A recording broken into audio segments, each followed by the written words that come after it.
UP की इन 2 सीटों पर चुनाव लड़ेगी कांग्रेस।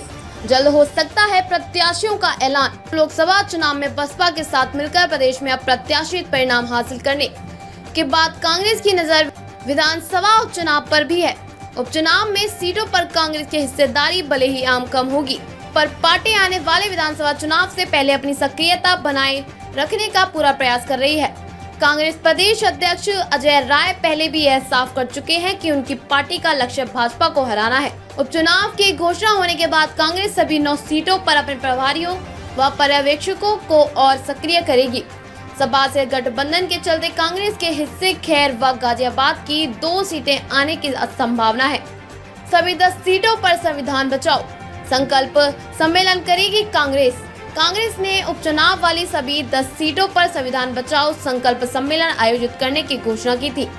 कांग्रेस के उत्तरी प्रदेश प्रभारी अविनाश पांडे व प्रदेश अध्यक्ष का सम्मेलन माध्यम से संगठन को सक्रिय करने के साथ ही वंचित व पिछड़ा वर्ग के लोगों में पैठ बढ़ाने पर जोर रहा है। पार्टी ने अपने वरिष्ठ नेताओं को उपचुनाव वाली सीटों पर प्रभारी व पर्यवेक्षक नियुक्त करने के साथ ही वॉशरूम भी स्थापित कराई। वॉशरूम के माध्यम से इन सीटों के जातीय समीकरणों के साथ ही स्थानीय मुद्दों की जानकारी जुटाई जा रही है। सभी सीटों पर संगठन को मजबूत करने का प्रयास। कांग्रेस ने भाजपा व रालोद के हिस्से रही 5 सीटों पर अपनी दावेदारी की थी। हालांकि उसके हिस्से अब खैर व गाजियाबाद 2 सीटें आती ही दिख रही हैं। मिल्कीपुर सीट पर अभी चुनाव की घोषणा नहीं हुई, जबकि कुंदरी में मीरापुर सपा अपने पास रखना चाहती है। ऐसे में कांग्रेस सभी सीटों पर अपने संगठन को मजबूत करने का प्रयास करेगी, जिसका लाभ उसे आगे मिल सके। 9 सीटों पर प्रत्याशी उतारेगी बसपा मायावती।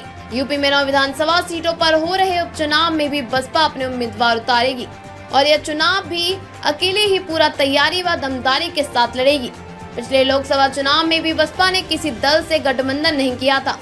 एनडीए और INDIA से दूर रहते हुए चुनाव मैदान में उतरी बसपा को भी एक सीट पर सफलता नहीं मिली थी। पिछले दिनों हुए हरियाणा विधानसभा चुनाव में मायावती ने जरूर इनेलो गठबंधन किया था, लेकिन एक भी सीट जीतना तो दूर, पार्टी के वोट भी पहले से घट गए।